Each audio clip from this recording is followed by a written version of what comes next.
Well, I'll just start talking, and then people can walk in. I'm not. Yeah, people totally. I'll get to the real meat of it in about 50. That just keep people from being that. So yeah, no. So that's been my ever since from here.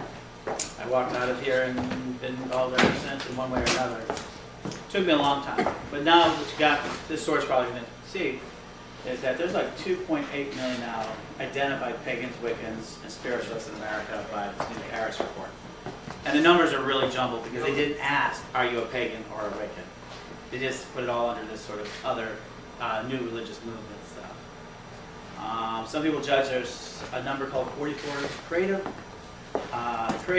And they're calling these people who have a strong interest in metaphysics, occult, or any one aspect of it. They say that now that they call them common creatives, and there's 44 million of them in America.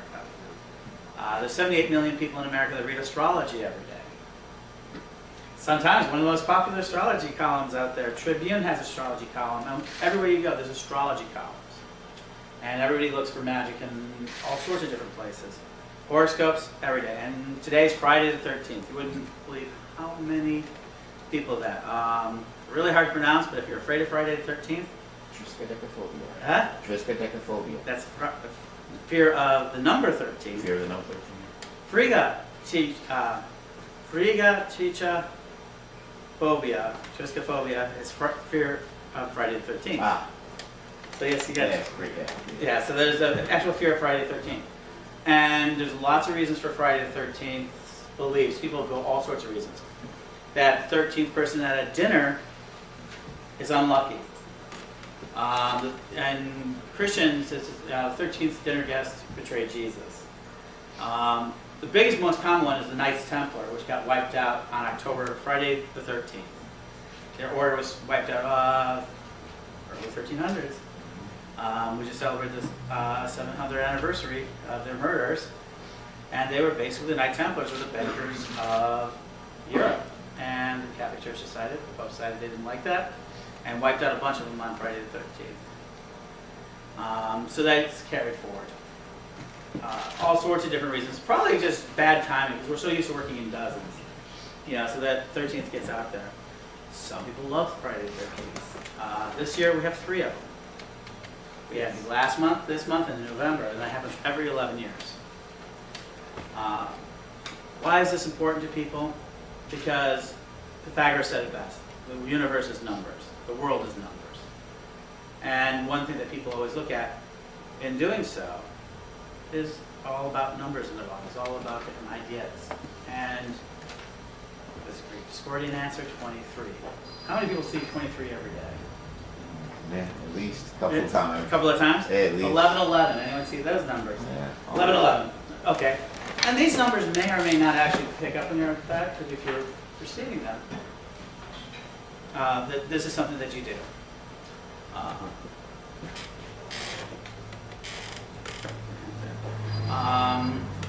So we get that. So today, Magick for the Masses. And what we mean by Magick for the Masses is magic for the everyday life. We need to find magic in the world. I believe in magic.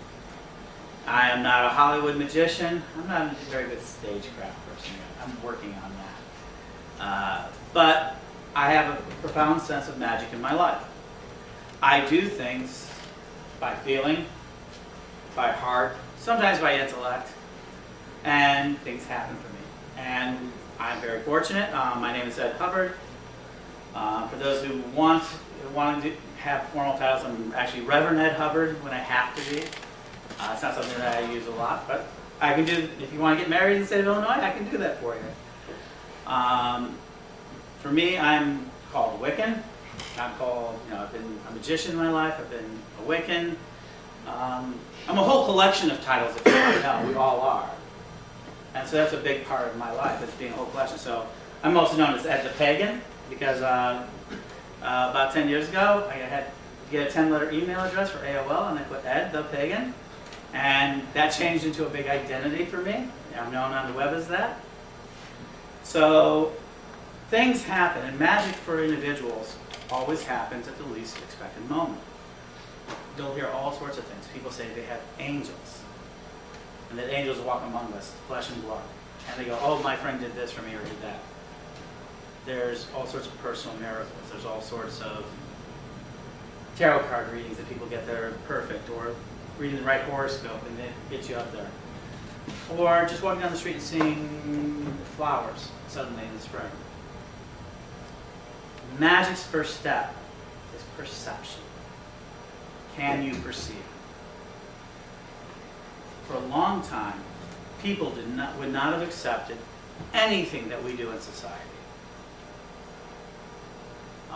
And the big thing they would not accept is that when you told them that we would soon be receiving messages through boxes, radios, they would not have seen it. 200 years ago, this was barely seen. The conceptions were there, the steps of it. Anything you can make it into modern society really began about 1600, and then before that, hundreds of years of thought. In those earlier years of thought, as we merged from nomadic hunters to agricultural people, we kept a sense of wonder about us. And that sense of wonder is all about things we do not understand. Magic is the art, the science of trying to understand that which we cannot understand. And everything we do begins as magic subjective. It means every idea we ever start with in life starts out as what we call magic subjective. And what I mean is that we all just think about it. We have to think about it. Everything begins as a thought. You can't begin anything without a thought. Yeah. That's that simple. And from thought, you think about it, and then you tell somebody, or you go out and test it. Whatever it is, and then the earliest thing, planting a seed, planting a single seed and seeing it grow, and knowing that that plant would come up from that ground. That's such a miraculous thing that that moment people consider that magic. Some people push it farther back to the first person that really understood magic was the first person who could control fire 500,000 years ago in the Mahali Mountains of South Africa. There's a fire pit 500,000 years that they were layering stuff onto it. And what it is, they had to keep it alive. So magic for them is keeping the fire alive. It's that simple. I mean, today that sounds like really difficult. That sounds really easy. We have matches, we have all sorts of fire starters, and the type of fires we control today are just huge. Nuclear fires, nuclear explosions, gas, heat. But in those first few days, they only had a few things: grass, dung, sticks, and when they first started, the first sort of thinker has to do it. So thinking has a lot to do with fire. If you don't have a fire in your mind, if you don't have a passion for something, you can't find magic in the world. So we're talking about today's luck and prosperity. Does anyone have anything that makes them feel unlucky today? Especially today, Friday the 13th. Is there anything that makes you feel unlucky? No? Sometimes self. What? Sometimes self. Sometimes self. Having a bad day might make you feel unlucky. Having a bad day should make you unlucky. Who might make you feel unlucky? And what happens if you perceive that at a certain time, at a certain place, and something always happens to you? Even if it doesn't happen to you all the time, if you can perceive it, that's what becomes what they call unlucky. If there's a crack in the sidewalk, say that there's a 1/4 inch crack in the sidewalk, you walk past it every day, most of the time, you're going to pass it up. Hi, good. So you have this 1/4 crack in the sidewalk, you walk it down every day. Most of the time, you're going to do what? Pass it up. But then you're going to kick it every once in a while. It's just there by random luck, because you don't place your feet exactly in the same space. We don't pay attention that much. You hit it. You take a tumble. Next thing you go into your work, you're feeling that. You snap off a witty comment to somebody. They take an offense to it. All of a sudden, your day is gone with that. It started with a crack in the sidewalk. It doesn't happen for a while. It doesn't happen for a while. Boom, you hit that sidewalk. And then you start to perceive, if you've done this enough times, you go back and already in your mind, you have to decide at that moment if this is just a coincidence, because you're not paying attention, or the minute you hit that crack, second, third, or fourth time, you have to ask yourself, what's going to happen next? And a lot of us instinctively will go back to what happened the last couple of times. And if there's any sort of negativity produced, then you're going to find yourself, oh my gosh, something bad's going to happen. And then you go into this with anticipation. Anticipation, perception, anything that goes wrong at that point becomes part of the crack in the sidewalk curse.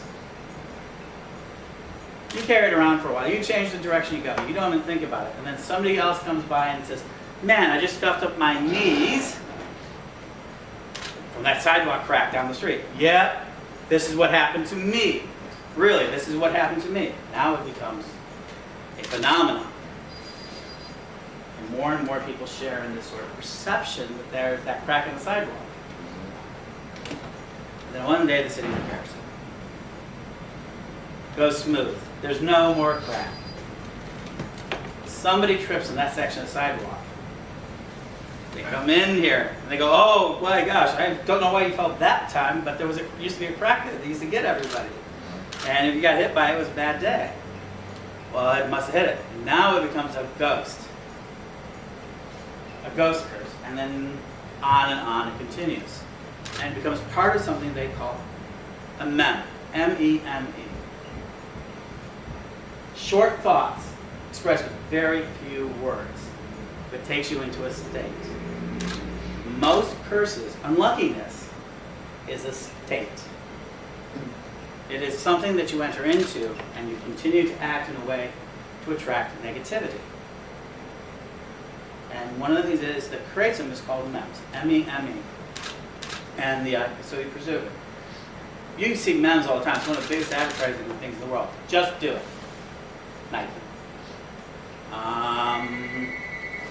Coke or Pepsi. When you hear the word Coke, you get this sort of idea of Coke. Pepsi. There are certain foods that might get you adrenaline going. Perceptions. And so that's what a meme is, and that's what happens with that. Friday the 13th has become one of the larger memes. 13 has become this idea of what we believe is lucky and unlucky. And so if I sound like magic comes from the mind, it starts deep inside the mind. It's a matter of what you do and can believe.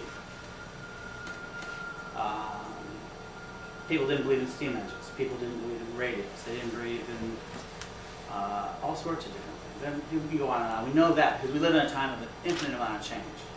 So, rabbit's feet. People carry them. They become lucky. They go to the casino in Las Vegas. The casino is Las Vegas is one of the most superstitious places in the world. And if a girl is standing next to you in a red dress and you win a bunch of money, your mind says, ooh, do so. The girl walks away, you suddenly lose a bunch of money.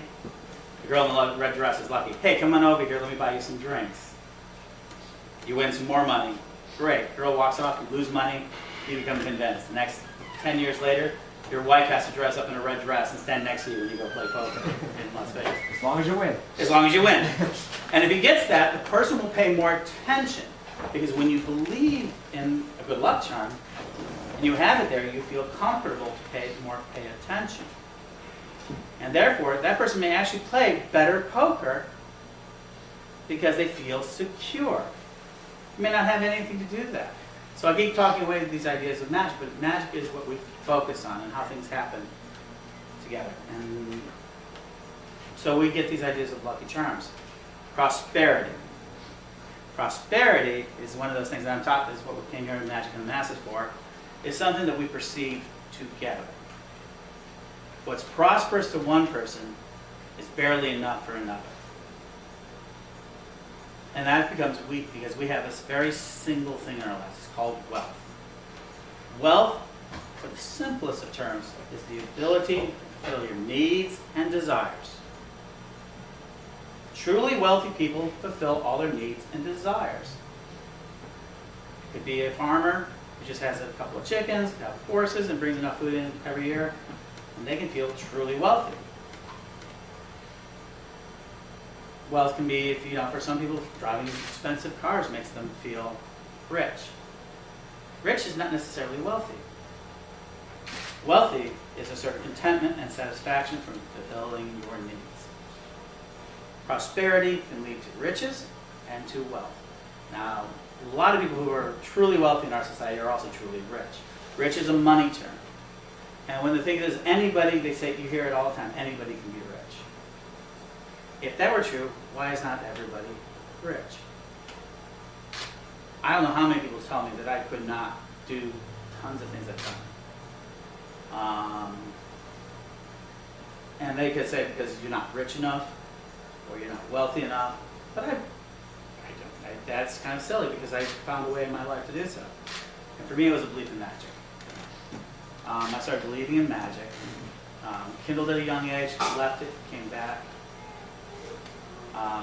28 years old, I started really practicing. Today, I run the world's largest website for witches. I have a whole lot of people believing in magic. A whole lot of people who believe in the idea that things can change.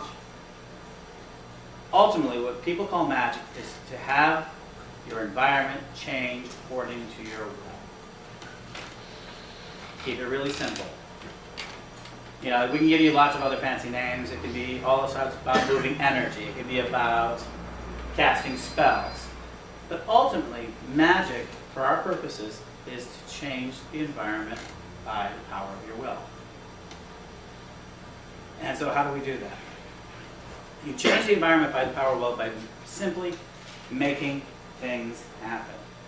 And since everything starts as a thought, the first step of magic is thinking.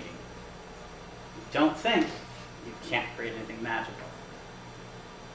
You have to at least have a spark, fire, energy. So, if I wanted to change the will, change my environment right now, I could do something. Can you do me a favor? Could you move to that chair? Usually. Okay. Thank you. And you can move back if you'd like, or you can stay there as you please. That's an example of magic. That's an example. I've gotten my will. Thank you. Yes, to change the environment in which it is. Okay. Now, what I didn't change today I never put out an advance call. This is my first time coming back to Chicago in years. And so from my perception, I'm glad I had 7 people listening to my class. You know, we could always say what we wanted. Did I want a whole room of people? Probably that would have been cool. Am I glad I have what I have? Absolutely. If I would have had one person, I would have been okay. For me, the act of just teaching this class is always important to me. Now, for Lavelle, probably having more people would probably be something that he would like to see. And so next month, that's something I want to work on. Change that perception.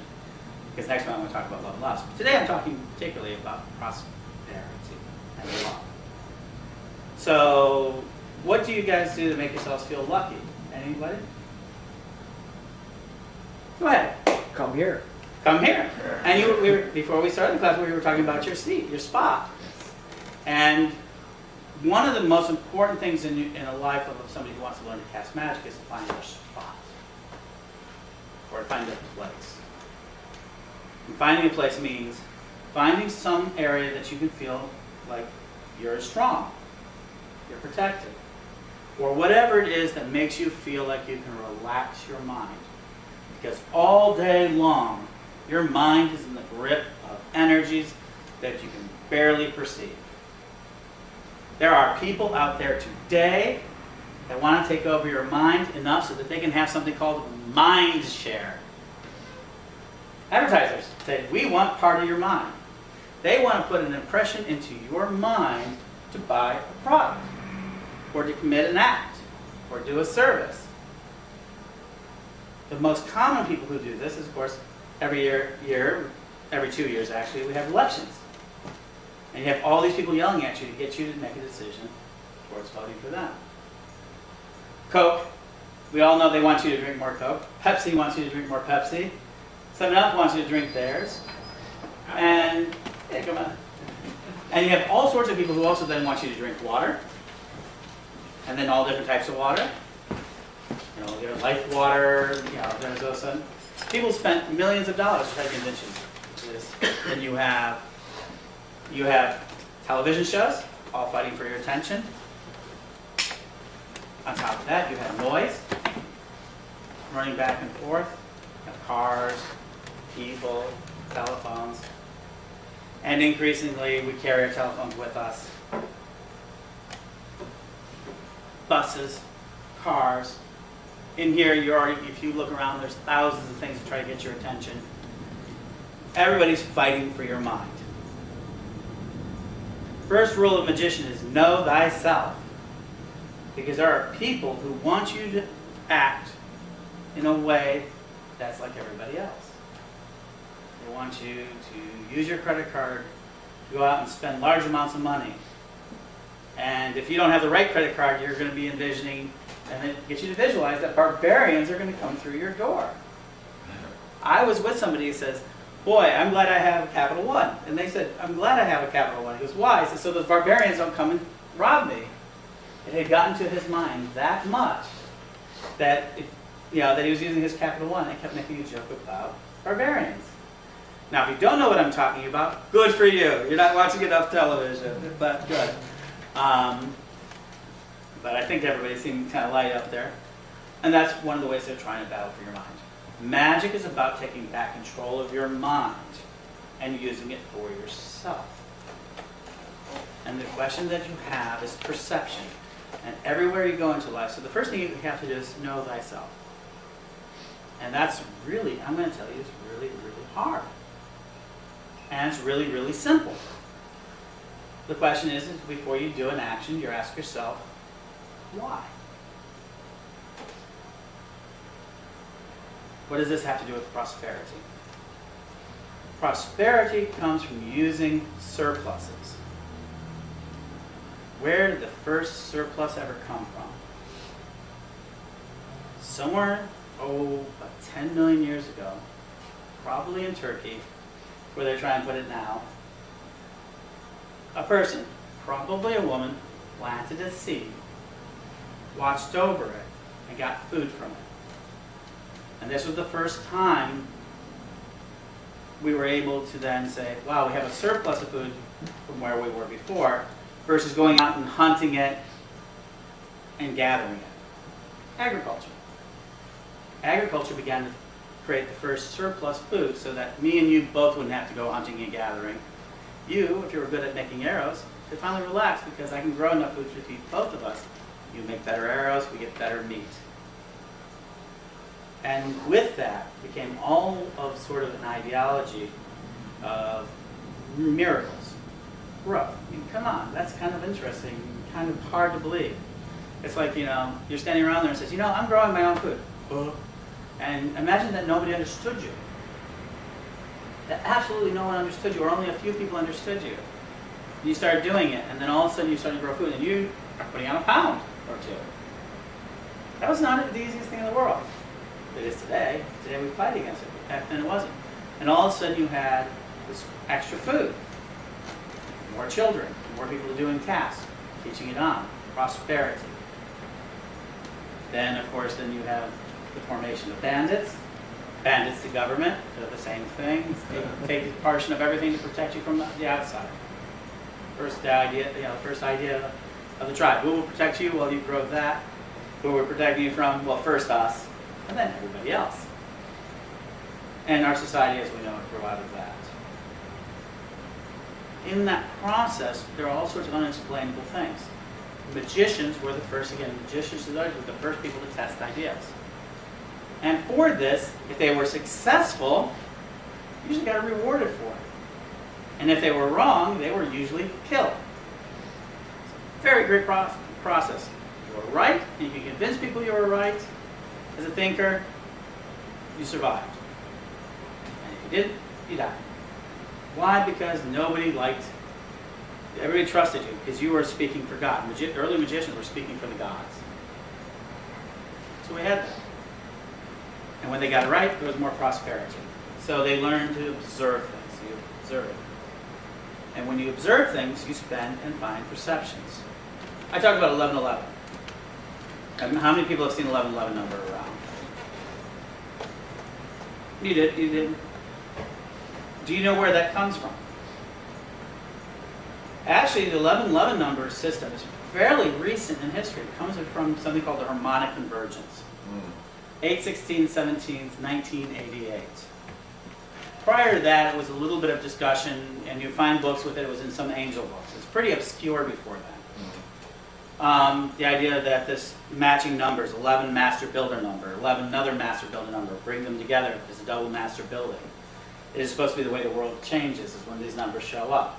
We're going to bring the harmonic convergence to the highest level. Our DNA is going to alter. We're going to have new threads of DNA. And everybody said this on this sort of harmonic convergence. And when the harmonic convergence happened, it changed the way people did little rituals and dancing, and it kind of raised the energy and changed the world. And one of the markings that they did is that they said they would get 1111 would be now the key number to proceed for everybody. And the next big one is 111111, November 11, 2011. People see that. People just did it recently for 111, so they get together again. But these numbers now become part of it, and becomes part of an angelic language, and it becomes embedded in our memes. And even if we don't know why, it starts to spread out. And every time you mention it to somebody else, they begin to perceive this. 1111 doesn't show up any more times than 1112 or 1113, except that your mind says 11 is a lucky number. You pay attention to it. 11 is when they have 11 on the daily, the sort of the daily lottery. 11s are picked no more than other numbers, but people pick them more than any other number, followed by 7s. 37, 27, but people pick these all up. So, but they're not any more common than other numbers in a purely random world. So they got this perception of it. 23 is the Discordian number. Almighty Discordia, or Hail Eris. It's also the number 5. It's the number of the pentagram. So they put this together. Your birthday is a special number for you. And people are either going to feel terrific on their birthday or terrible on their birthday, depending on where they perceive it. Some people have I've met people who've had really bad luck on their birthdays. New Year's Eve babies have terrible luck because they get snowed out, they get all sorts of things, and they don't get the same presents. Oh, last week we got your presents at Christmas. Those are my Christmas presents. I actually met people who have New Year's Eve babies, and they always whine about how unlucky a birthday it is. And behind it, sometimes you find out that the parents just wanted the tax deduction that year. Whereas I've seen people who have a 1-1 birthday, they really like it because everybody goes out and parties that night. And they may actually get presents. But a lot of people are celebrating their birthday with them, so they feel lucky. 12/31, I've seen people that feel very unlucky, and 1/1 feel very lucky. So we find these numbers. Do you guys, any of you, have any lucky numbers of your own? Go ahead. 5. 5? And do you know why? No. Well, that's a number of stability. The idea of anything that's got 5 is stability. So in sort of this idea, so when you see the number 5, you feel lucky. And how often does things happen around that you feel are lucky to happen around 5?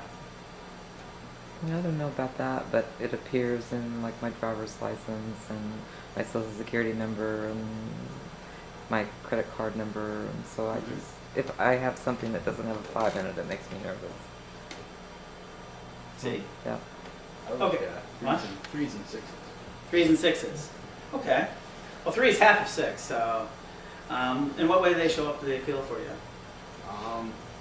Well, when I'm with 3 people, usually good things happen. Mm-hmm. Or if I'm in a group of 6. And right now, on the table, you're in a group of 6. Right now. 1, 2, 3, 4, 5, 6. Huh? Oh, he's gone.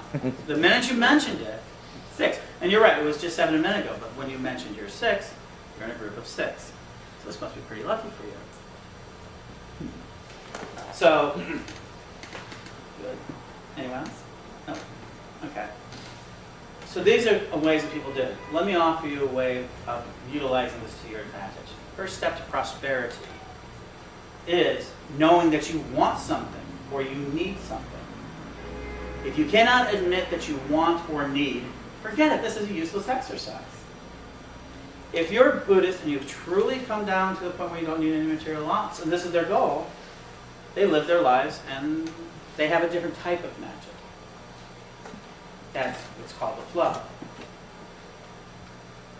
And now we're 7 again. Oh, no.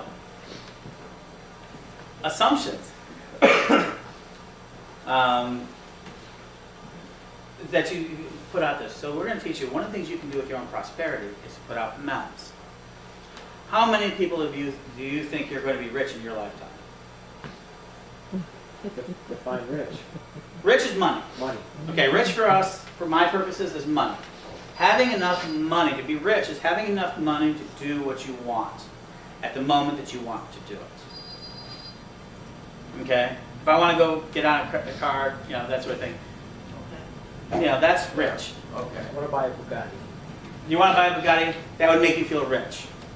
I would try it. It's just having enough money to do what you want. Having enough money to do what you want without having...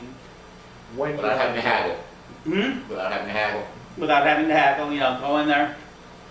That's rich. Wealthy is having everything that you need to fill your needs and wants. Gandhi always said he was a wealthy man.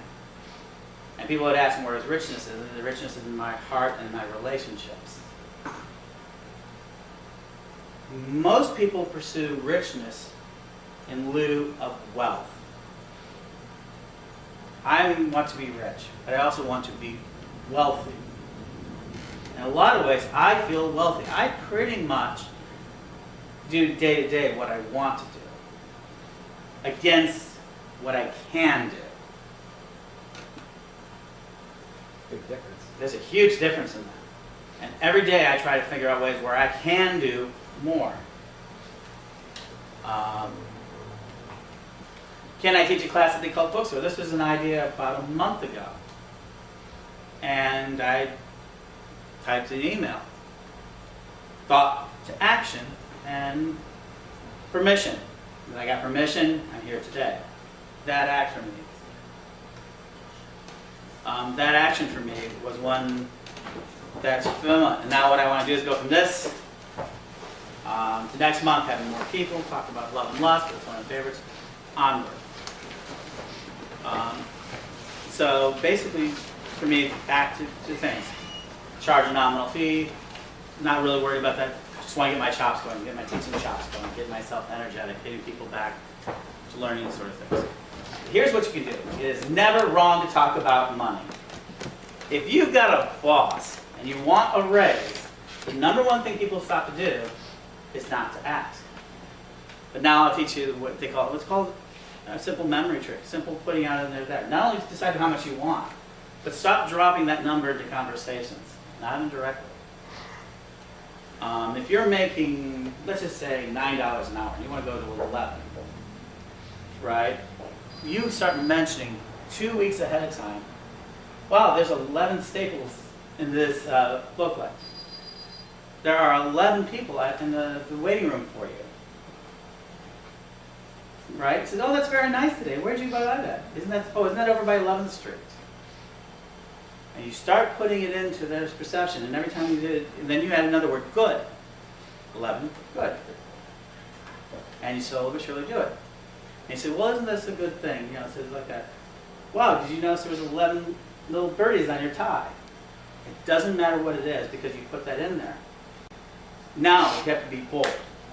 Not only issues know themselves, but they are bold. Be bold.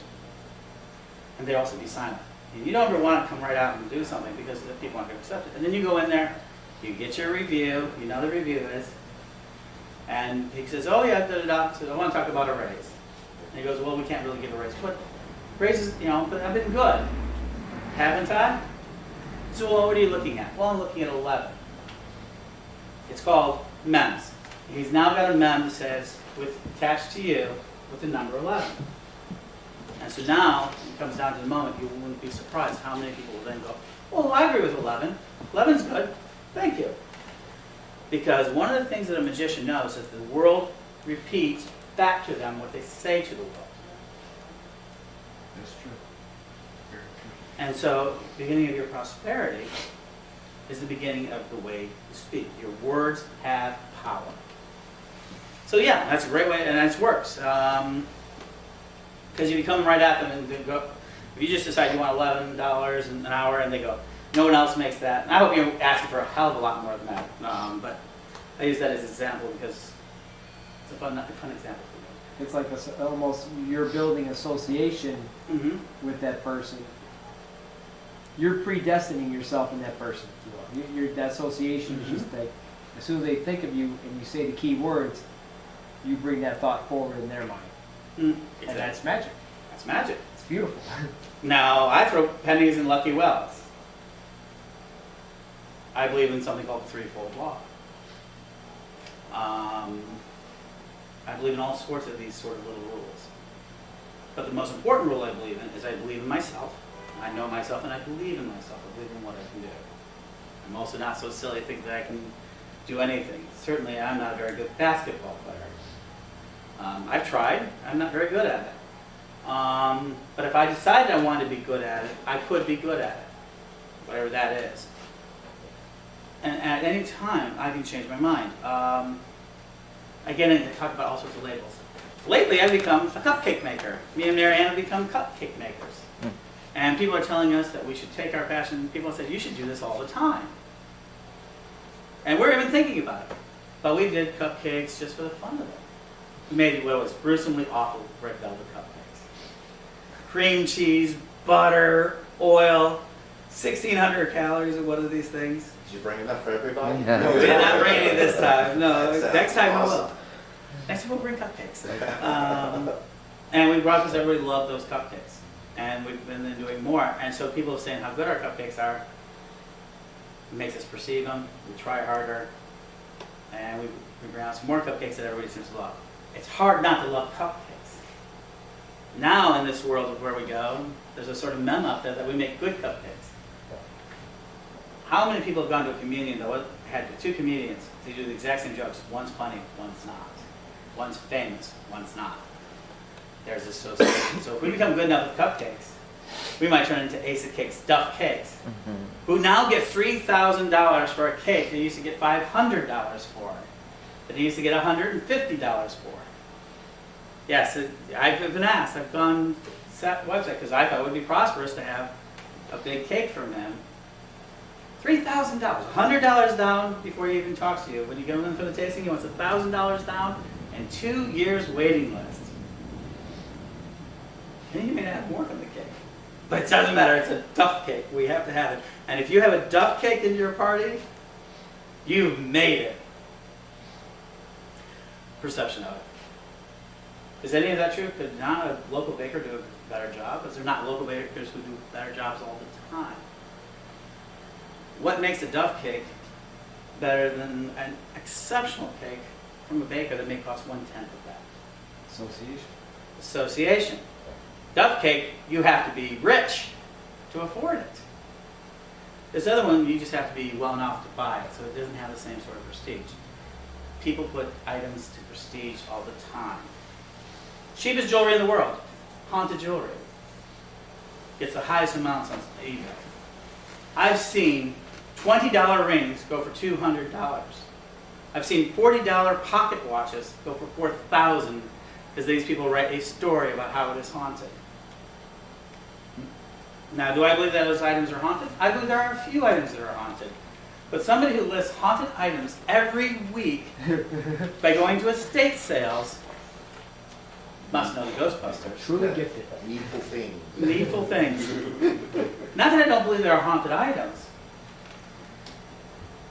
Because the minute these people get those rings, they just put, when you spend $200 on a $20 ring, and everybody goes, why did you spend that money? Well, it's haunted. And at that moment, their perception changes. And anything that happens around them that's a little bit spooky, they'll jump at it.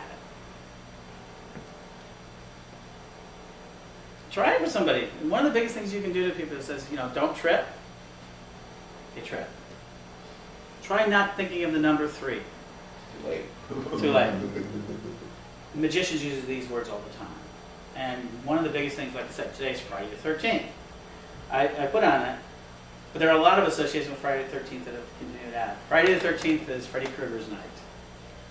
But what if I told you something completely different? Let me tell you, what if this were the first annual Pluto Recognition Day of Illinois? And every March 13th from here on out, we're going to be the only state in the Union, the only state in the whole world that says that Pluto is a planet. And it's going to be taught in our school that Pluto is a planet. Wouldn't that be ridiculous? Congratulations, we are now living in a ridiculous age because this is absolutely true. I don't make this stuff up. On 2/26/09, the Illinois Senate and House passed a bill making this officially Pluto Day. And that the state of Illinois recognizes Pluto as a planet. Now, it's an interesting planet. I mean, for a long time it was that. Because they think that these scientists have gotten it wrong. And because it is a planet, it's because the discoverers in Streator, Illinois, was born there, raised. And so this is why we have to have it. Because otherwise they're just lowering his recognition. Why did they pick Friday the 13th to be the first one? I don't know. But does that change the day? Because they have said it, does that make Pluto a planet? Well, A lot of people. No. yes, and no. I know. You have to, it's something that a magician's learning. It's called the dividing argument. So we've talked a little bit about memes, how these thoughts get into your mind. One of the ways that a mem gets into your mind, that you start to believe one way or another, some lucky or it's unlucky, is called the dividing argument. Illinois took a dividing argument and decided that Pluto is important, that it's a planet. And if they teach our kids in school that it's a planet,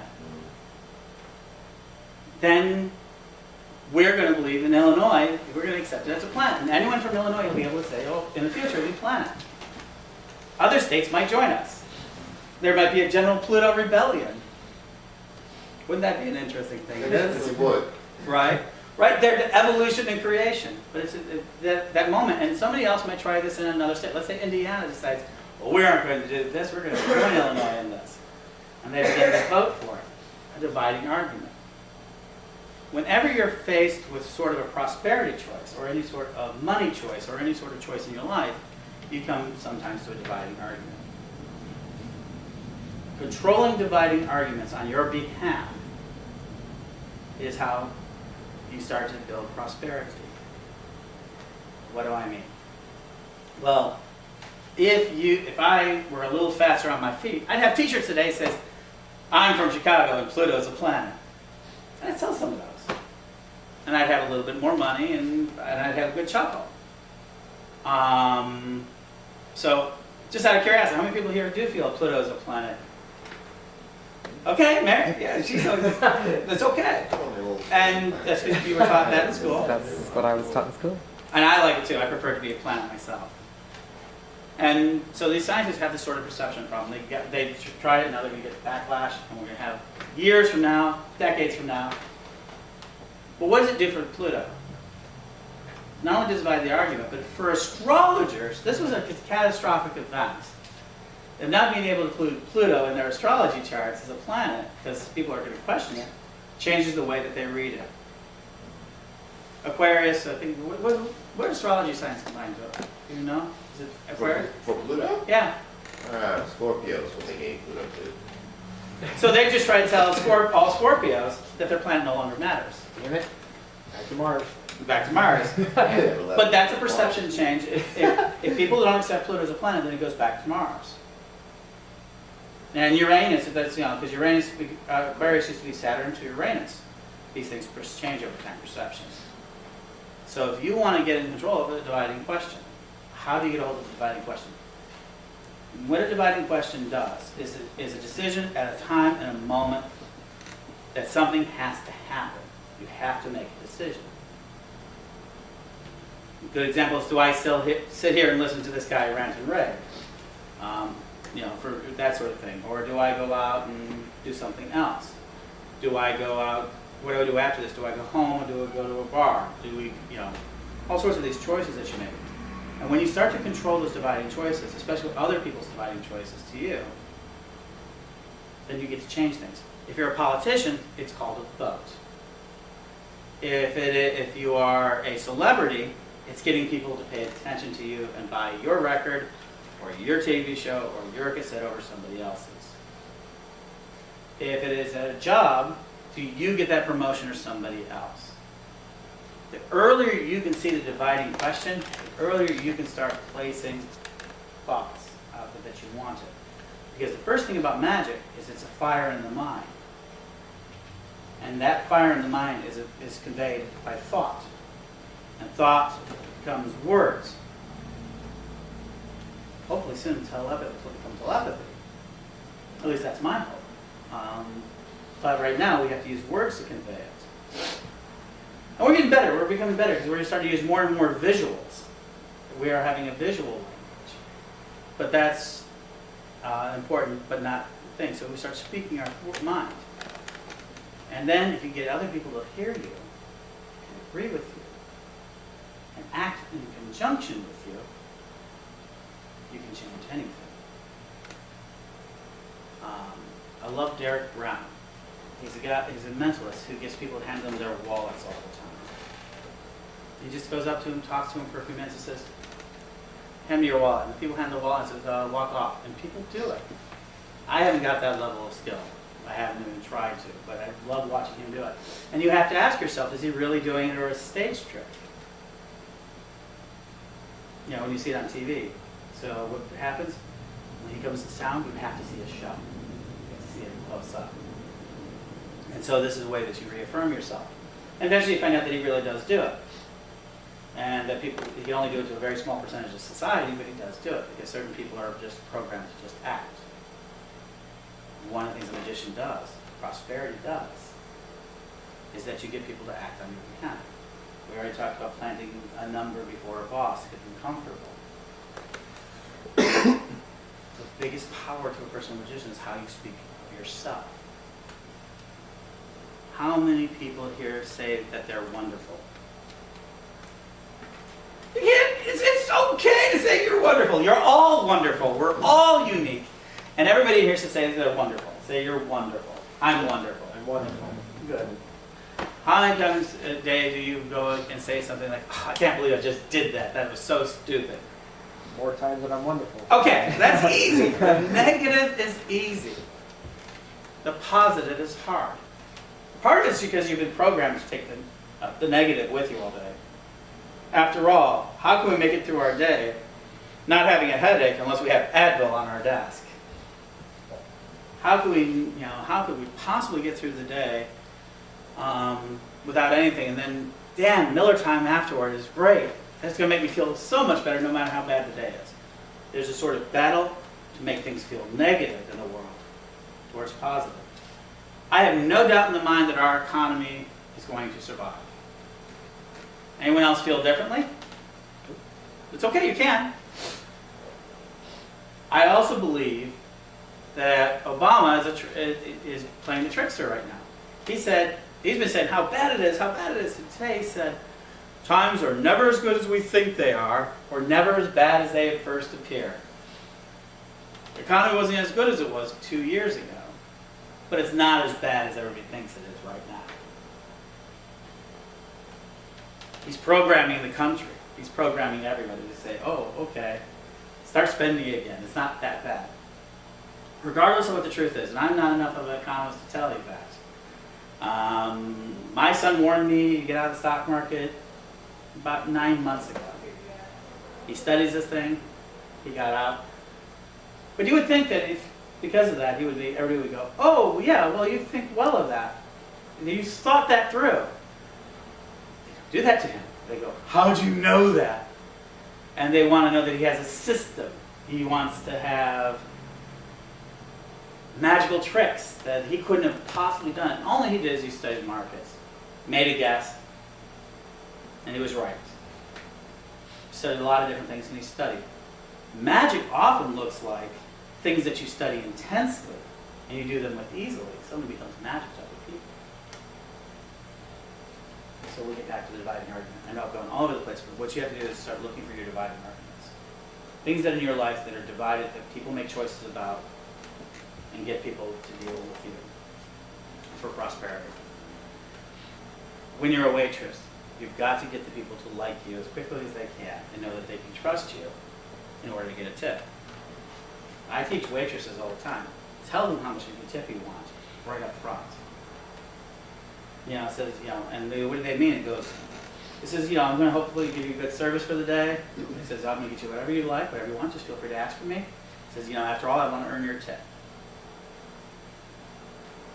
And they go, da-da-da, and says, wow, you're drinking quite a bit. He says, oh, my tip's going to be pretty good today. And more people have not. And they slip it in there in friendly banter. Not just coming right out. He goes, well, here's another drink for you. Do you need another drink, sir? Nope. Okay. And slowly so they include the idea of the word tip in their thing in very subtle ways, and they get better tips for it. They've asked for it. So the point of it is, so in order to have it magic work for you, you have to have fire in the brain, be able to think something that you want or desire or need, or somebody else needs. But it'd be good in that. Use words and start speaking what you want. The universe listens. Do you believe in an intelligent universe? If you believe the universe is intelligent, then it's just a matter of asking the universe to respond in an intelligent way. If you think the universe is dumb, without any sort of chaos, then you're an Orisian. Or Hail Eris, but you also believe that nothing really matters. People who don't think that there's a connection between things have the most bad luck because they have the most number of disassociations between their actions and what they do. The person who trips on the sidewalk every day, right, doesn't pick their feet up when they should know that there's a crack in the sidewalk. They pass it every day. They'd rather make themselves feel better with the idea of creating a curse. They don't have to take responsibility for their actions. Disassociation from your life makes it so like if you know every day the train bus leaves at 8:05, controlling yourself, making your life work is know thyself and get out of there by 8:05. But the person who goes, oh, I missed the bus again, I was right there. You can look at their behavior of not leaving when 8:05 would have done a good job. You know, we'll get there by 8:05. They play a game. I do it every morning. Okay. Every morning. And do you feel lucky or unlucky when you miss that bus? I do it. I get in my car at a certain time, knowing that if I get in my car at a certain time, I will be at work at the right time. And I do it every single morning. I set my clock for 4:45, and I know if I get up at 10 minutes earlier, then I would have such a more peaceful drive. Now I changed that, and yes, everything has changed. And you feel better about going into it? I feel better about going to work 10 times Okay. because I know I'm not in the rush. But it took me this long to realize, hey, I need to quit playing around and just take the time. Know thyself, Know know the thyself. circumstances, change your luck. Prosperity is about, and you get to work, you feel better? I actually have time to like absorb myself into work. Like, hey, I'm at work. Okay, it's not bad. I only have 8 hours to do here. I'm good. Before it's like time clocking in right on the machine or something. It's like, oh, this is horrible. Mm-hmm. And now that 5-minute window has given me so much more peace. Productivity. Absolutely. And that's exactly what it is. You changed your behavior, changed your associations, thought your way through, better life. People who are successful think more through the consequences. We're going to take a break here in a minute. And basically there's a concept called pay forward. If you want prosperity in your life, pay things forward. It comes back. What in the heck am I talking about? I see blank faces. Yeah, it's a bumper sticker. Huh? Bumper sticker. It's a movie. It's a bumper sticker. It's Okay. a movie. It's a movie. I don't Well, know. what does it really mean? Pay forward is what every investor does. This is the first step to any sort of success. An investor raises money, gets a pile of money, and they go into a building and they go, and Lavelle just did this a while ago, a couple of years ago, get their money together and pay it forward, meaning they buy a space and they transform it. They spend a lot of money forward, and they hopefully will get it back by having business. Paying forward can be investing in a charity that you feel good. You know, you want to do something that this charity is going to do well, with the intention of that the charity will do well, that you'll feel better about it. But more specifically, paying forward is being willing to do sort of being a good guy or being a good girl in the sense of trying to do things for people before they even realize they need it. or even if they do realize it, you're doing this. And for the Wiccans, it's the idea of threefold law. What you do returns to you threefold, for good or for will. People who do sort of pay forward concepts take away part of the dividing argument when people start to see them. Oh, this person's done a good thing. And I'm going to be honest, part of magic is about understanding how the real selfish attitudes in life work. People move not just from goodwill, but from selfish reasons. And pay forward is not that much different, except by motivation, if it's a thing that you do for good or for ill. But if you gossip about somebody, you're paying forward future gossip about yourself.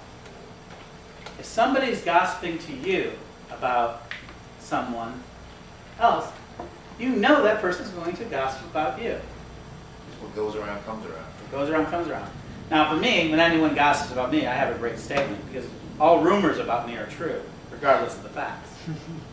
Whatever it is, fine, I did it. Storms off the off Seattle coastline to ruin a picnic. I take credit for that. They blame me for that. Someone blamed me for a power outage in New York one time. I get all sorts of weird little claims about, when I get mad. I've blown out TVs because the TV popped one time and I got mad. I yelled and all of a sudden the TV popped. Did I do that? Everybody around me perceived that I did it. They said that my anger caused a storm. They even came up with explanations. I won't. Yeah. I will say my reputation's had a better time in life than me.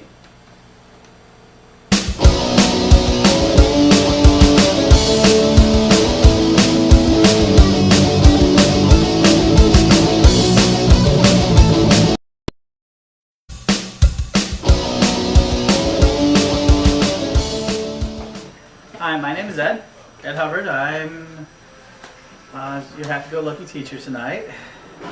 Today we're going to talk about this is part of my series called Magick For The Masses. What I mean by that is just magic people can use for everyday life. It's just stuff and sort of thing. Just a little bit of background about myself. I am founder of one of the founders of a school called Witch School, which is an online school that teaches people all over the world about magic and Wiccans and all sorts of different things. I don't take myself overly seriously. I don't think any of you should take me overly seriously either. Take everything. I always warn people that you have to make up your own mind about everything, including what I have to say. Having said that, I'm going to give you the best information that I can. Feel free to just, ask questions. I'm very informal in this aspect. I'm not like one of these, wait until the time. I want you to go ahead and just ask questions as you want to.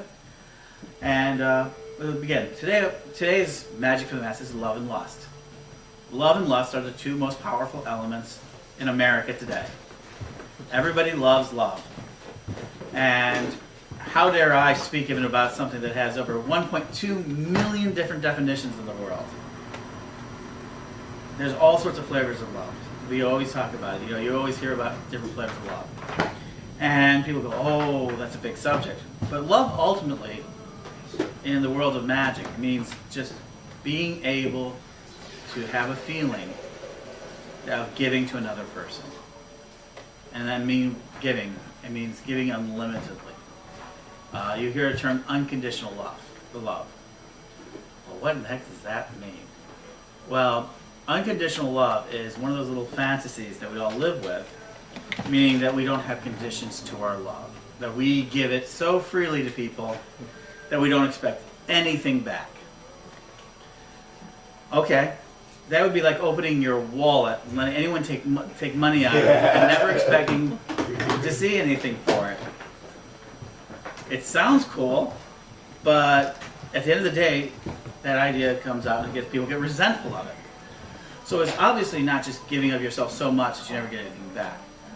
Unconditional love, at least for our definition tonight, is the type of love that you give out without preconceptions, without rules, and that you then get something back.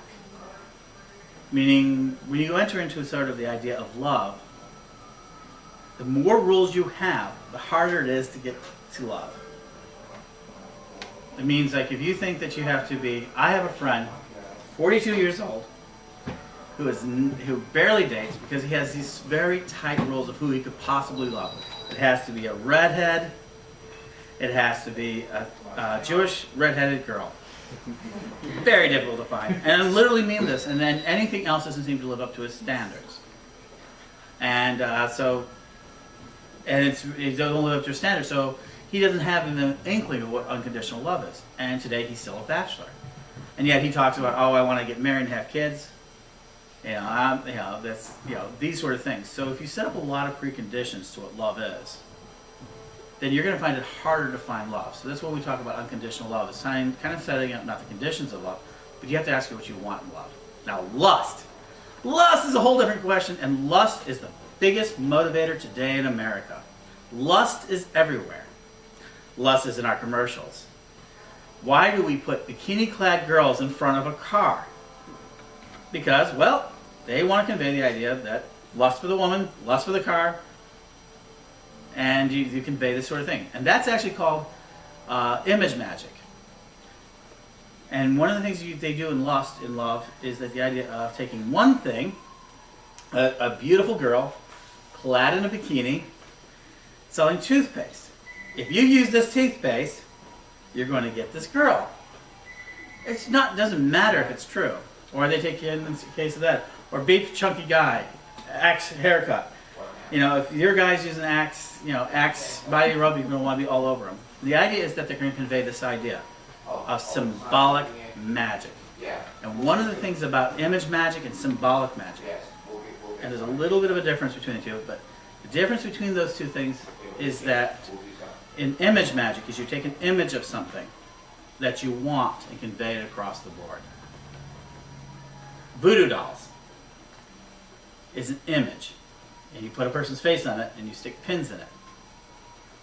That's symbolic magic, because you're asking for what is within to be without. What is as above, so below, so within, so without. It's kind of this idea of, if I want money, so you put $1 at an altar to hope to get more money. You throw pennies in a wishing well to get wishes. This is all the act. Now that is called symbolic magic. To do one thing to get something bigger or bolder. And you have to accept, if you believe in magic, you have to accept the universe has an intelligence that we may not understand. But it is intelligent, that it listens. The universe listens to you, and it will actually do what you ask. One of the most common things that you have is telephones. How many times have you thought about a friend, and then the phone rings and that's that friend at the other line? It's one of the most common examples, but everybody's had that kind of experience, it looks like. And so that's kind of making a connection. You thought of a friend, the telephone rings, you talk to a friend. The universe kind of listens. Somehow it triggered a switchboard that you didn't see. Or you said, I needed money. I need to make my rent. And suddenly a check comes in the mail that you didn't expect. You ask for it, it comes in, it happens. Ultimately, magic is only the act of asking the universe for what you want. And hopefully getting it. The difference between magic and a prayer is that magic, you're using your own will and asking the universe. A prayer is asking God. Deity. Male, female, it doesn't matter what type it is, but it's just asking that outside force. The biggest difference between magic and a prayer is that act of who's going to bring it into it. I believe in an intelligent universe. My universe is intelligent. It thinks. The planet itself has a database. People always laugh at me and say, we have a database on this planet. We've had a computer. The Earth acts like its own computer. What do you think all these dinosaur bones and fossils are for? Kind of a database, because it's telling us what's happened in the past. We know. Petrified wood. If you take petrified wood, we could tell you the weather of that tree. They're taking thin lines of this sort of thing, and they're able to actually tell you the weather of it. Tree rings on a tree, both petrified wood and regular wood. Tells us the weather. Tells us the conditions of it. So everything we do around here has an intelligence that we may not always perceive. Human beings are only one form of that intelligence. And if you can accept that we are one form of intelligence, we're an active force of intelligence. We are now a changing force of intelligence. We can actually change our environment. Something that's very different. Lots of the other creatures on the earth which have a great deal of intelligence don't actually change their environment. They have to adapt and survive. But they don't, a lot of them don't go actively out of it. Now that's not so much true as they think. Chimpanzees are starting to use tools. We're starting to find out a lot more primates are using more and more tools out there. So they're beginning to change their environment. I just read about 2 weeks ago, they found a thing about dolphins. They're now starting to think that dolphins actually have homes, that they actually move treasures. And they keep them in sort of like these little plates on the ocean floor that they protect. You know, little things. They didn't believe this for a long time, but they're now finding it out. They're also finding out that dolphins may actually be farming. They're keeping sharks out of certain areas of water where they get their food. They keep other predators out of their food areas. This is a relatively new discovery that they're making, that they're doing this. And we're able to do that because we're now recording more information. And understand, information is being recorded at a much greater pace than we ever have.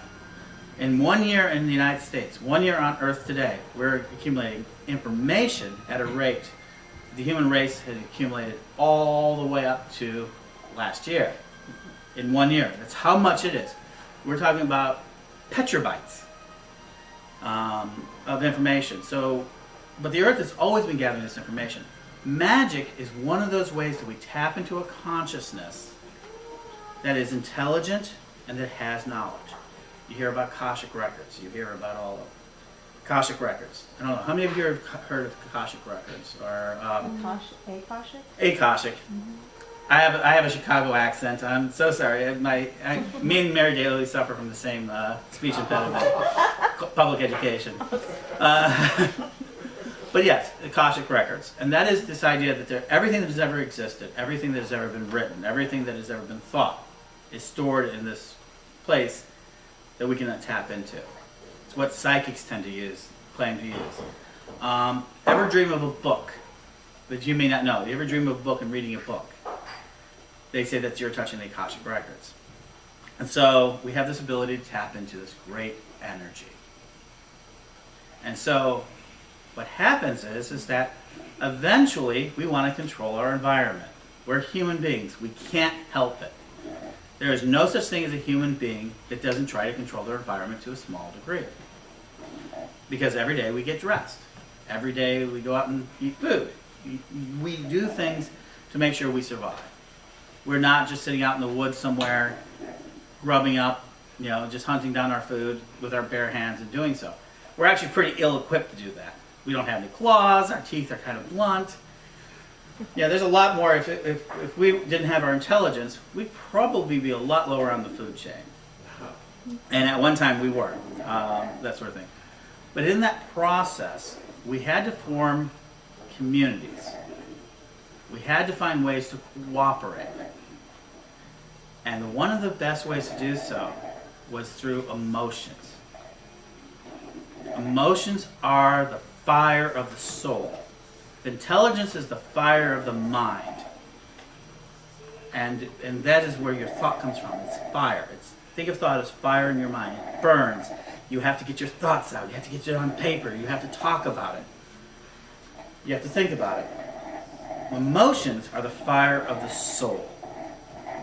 And that is what your passion is. And magic requires energy. Magic is focused energy. And one of the things about focused energy is that you got to know what it is. And love is that one emotion that we all crave. And in the old days, I'm meaning last year, before we even understood these sort of emotions, before psychologists came along, before psychiatrists came along, we knew about love. The two emotions we knew about love, and it's what they call its opposite, hate. Trust me, hate and love are not opposites. They're kindred. The opposite of love is emptiness.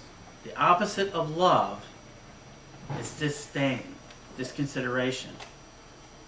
Because It is the opposite of it. It means there's nothing there. Nothing.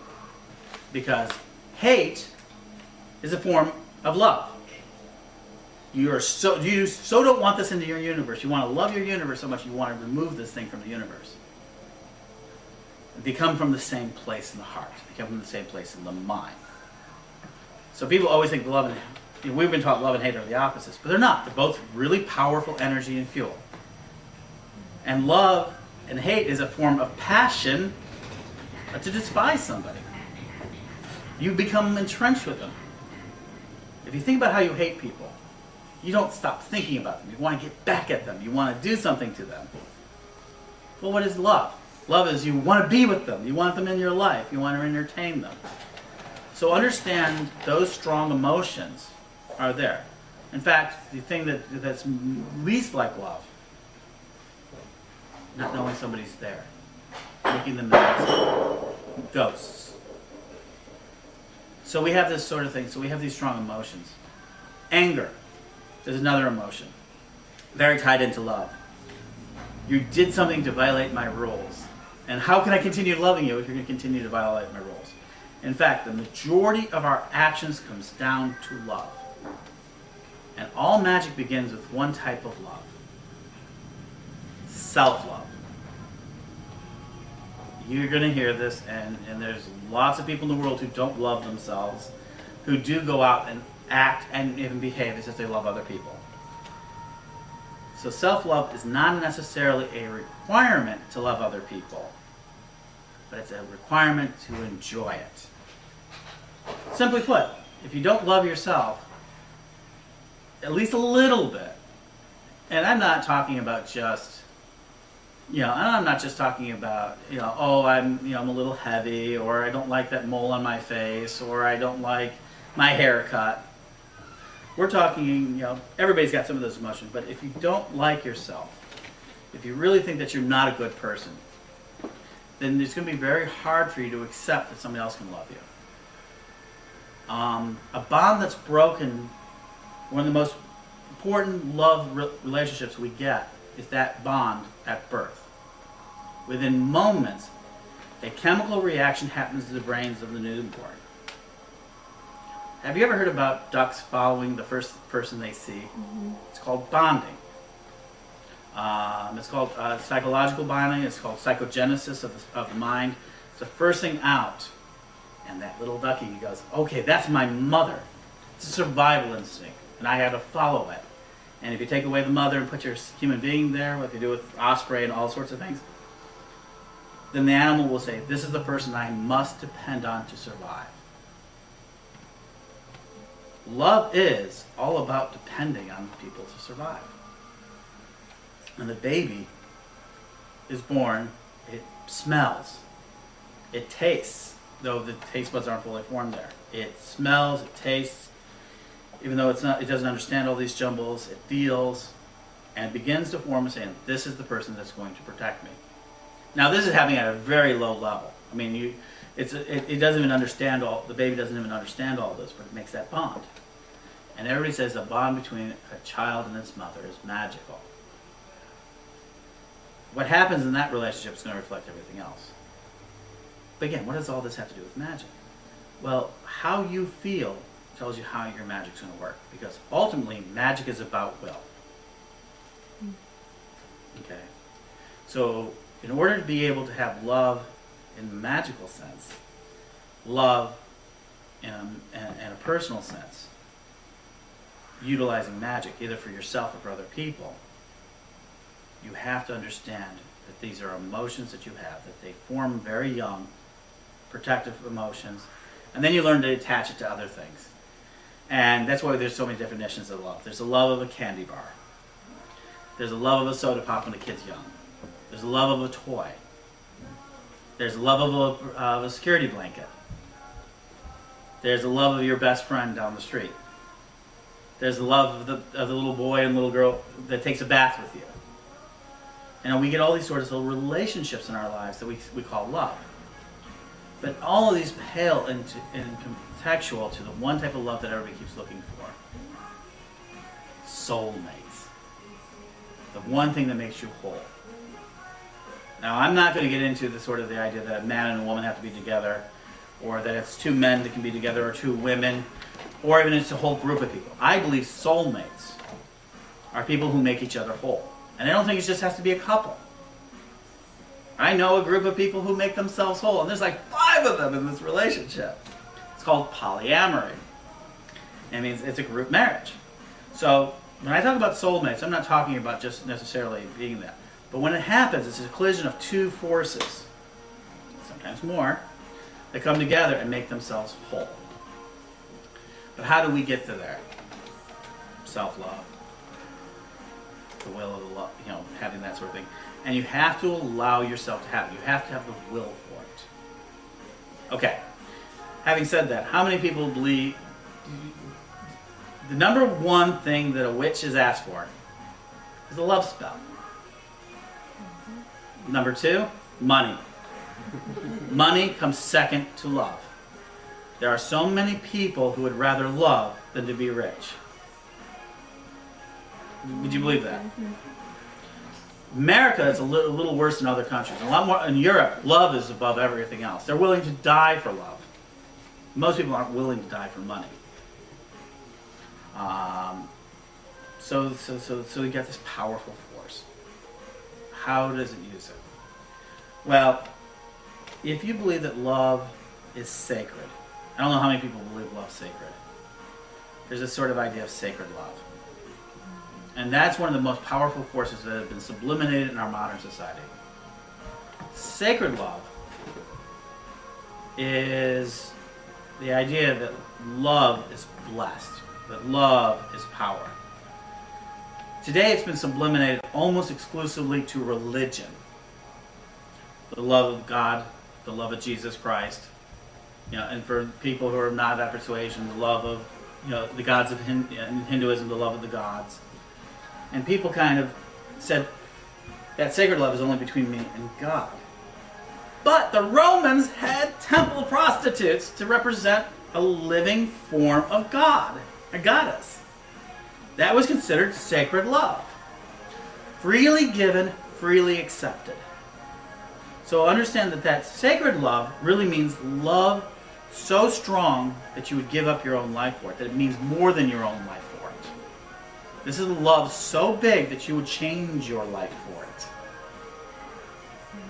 it. Love so deep into your soul that you cannot do anything but love.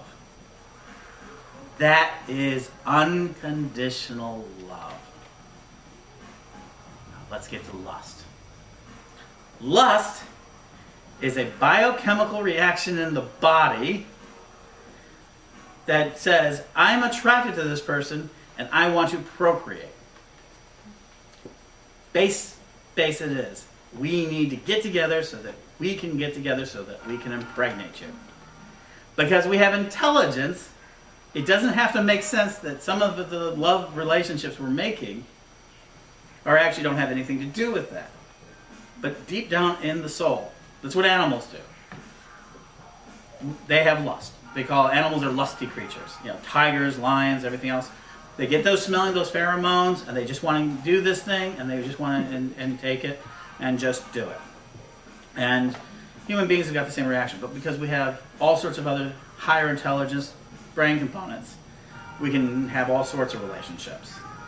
But deep down, the body reacts in the same way. It gets excited. The breathing tightens up. The various body parts. We adults, our blood gets engorged into the nipples. Men and women both have that. And various body parts, you get engorged with it. And all of a sudden, you just have this overwhelming need to be together. And it could be with one person, it could be with a lot of people. There's orgies.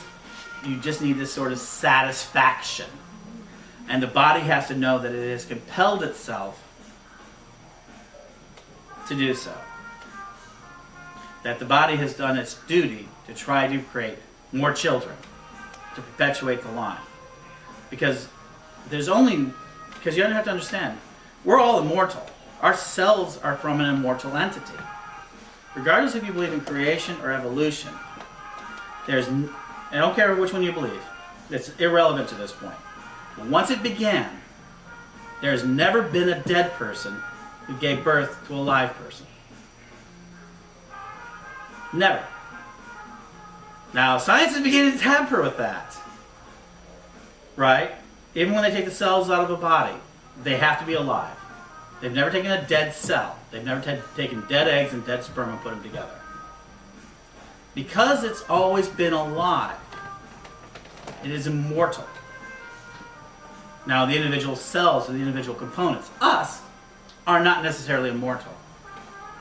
And it can die off. But every living thing is from an immortal entity that continues to perpetuate itself. And that we call Gaia inside the world of magic. Gaia has been an immortal entity. It keeps reproducing itself. It reproduces itself as trees, as human beings, as squirrels, some snakes, unfortunately, things that are less pleasant, like mosquitoes. But because everything has to be born from something else that was alive, once life began, life itself is eternal until it's interrupted. And if ever life ends on Earth, then that will be the death of all, life will be, that'll be the end of it. That'll be the end of love, that'll be the end of lust. Lust is all about the drive for life. Love is making life more comfortable, to make it better.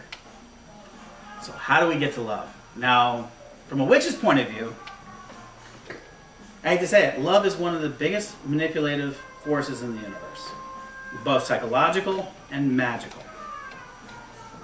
I hate to say it, if somebody falls in love with you, right, you can get them to do things, can't you? How do we get there? From a witch's point of view, love is the emotion that is most wanted and the most dangerous.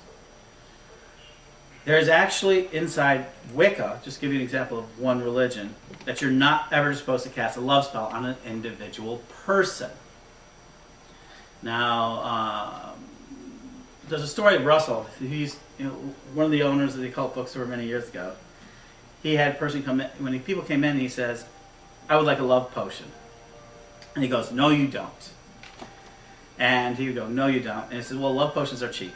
If you want one, really. But you want, here's a potion for confidence. Here's a potion of strength. Here's a potion of this. Oh, no, I want this person to fall in love with me." A love potion is a series of ingredients that are put together to change and really create a lust reaction. It's not there. It's to cause a lust reaction. Now, in the old days, they used all sorts of things. Hallucinogenic drugs, menstrual blood. If you get, and this is a very Strega thing, if you can get someone to taste your menstrual blood, they fall in love with you. All these things are supposed to get a reaction. I know, isn't that kind of, in modern society, that's kind of disgusting. But no, it's true. And Stregan witches will sometimes put a few drops of menstrual blood into spaghetti sauces. I actually know one who's done that, to bind her groups together. And there's a biochemical reaction when that happens. Now, in the spaghetti sauce, it actually breaks down, and it's more symbolic. But in fact, it gets that sense, your body picks it up. And it begins, your body reacts like similar to what it does with a virus. It picks it up and says, this is something we have in our system. And it has to decide if it's good or bad for its system. And if it's good for the system, what does it do? It says, if it's good for the system, it starts to hunt it down. And each individual has a distinct smell. Ask any dog. He knows it. And what happens is the body then suddenly picks it up and they look for the scent. You know, that sounds crazy, but it's a very sort of scientific answer. Now, people ask me all the time, but magic isn't science. Magic is science. Magic, everything that we have in our scientific world started out as magical subjective. And then becomes scientific objective. A little more than 100 years ago, if you went to your medicine woman, your healing woman, and said, I've got a terrible headache, she would go, okay, here, let me go to the willow tree and scrape the inside of the bark.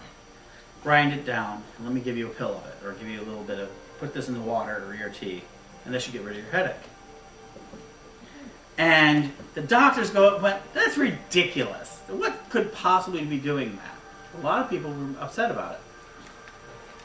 One reason why doctors got rid of witches and healing women, because they were competitors.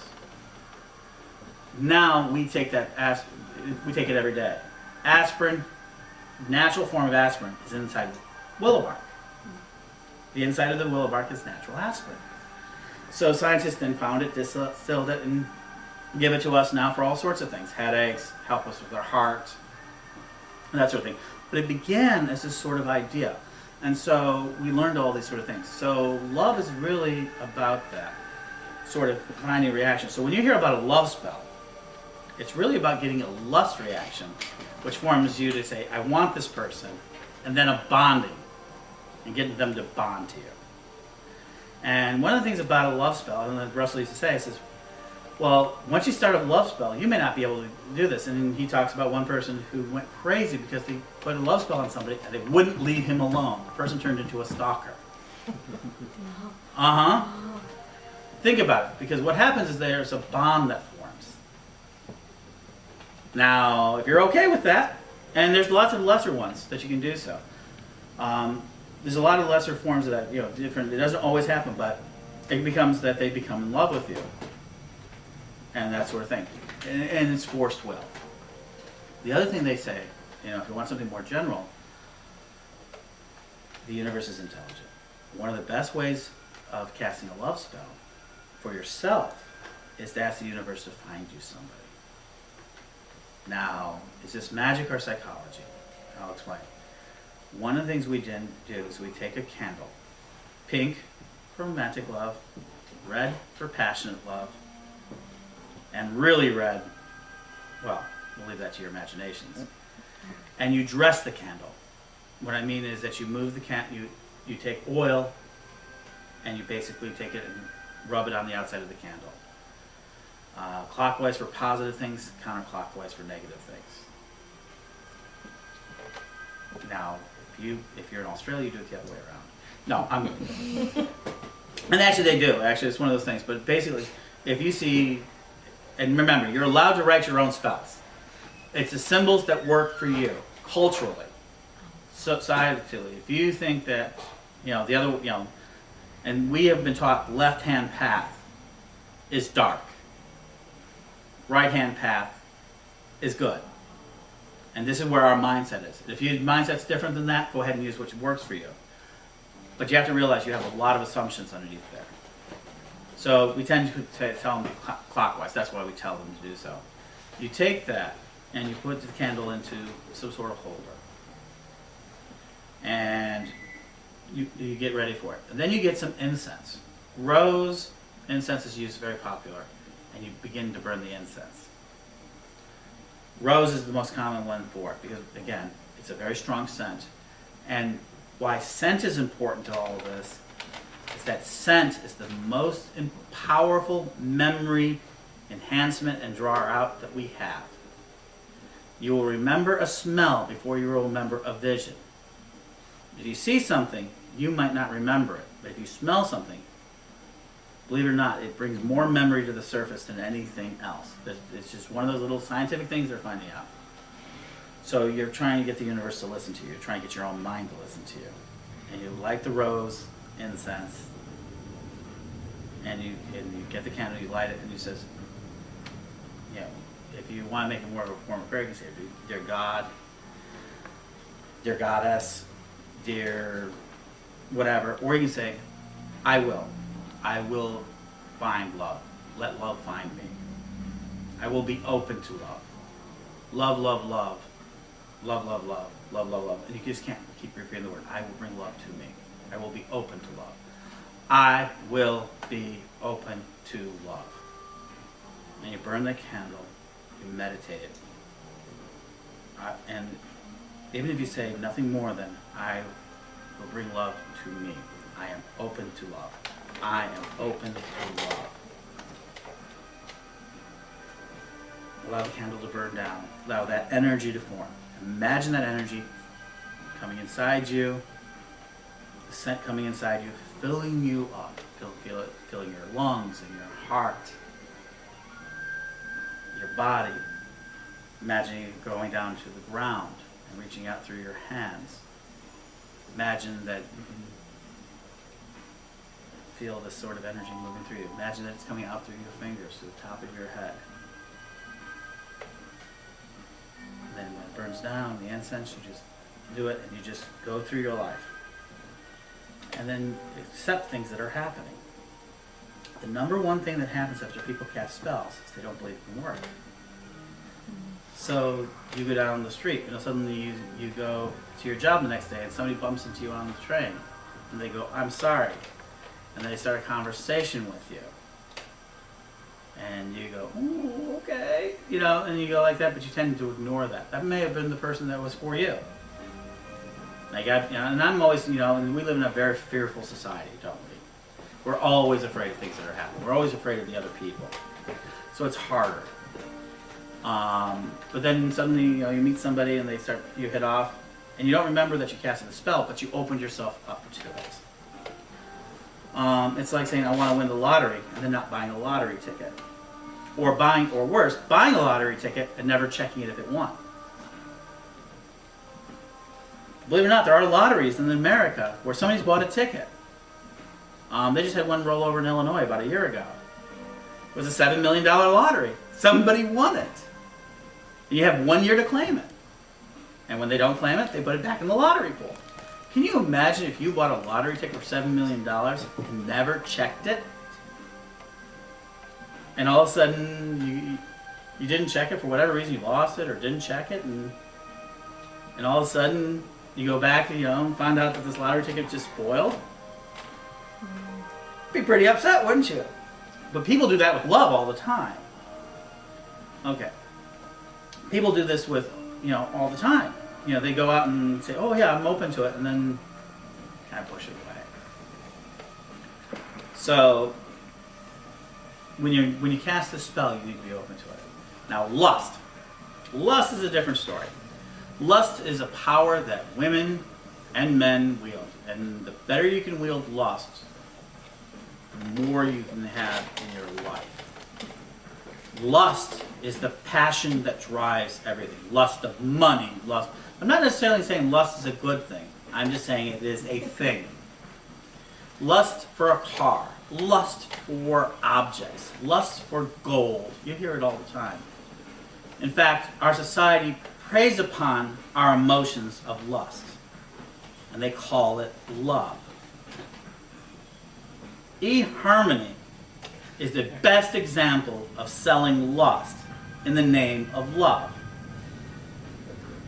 They are trying to make, and if you ever see their process, it's a 27-page psychological test.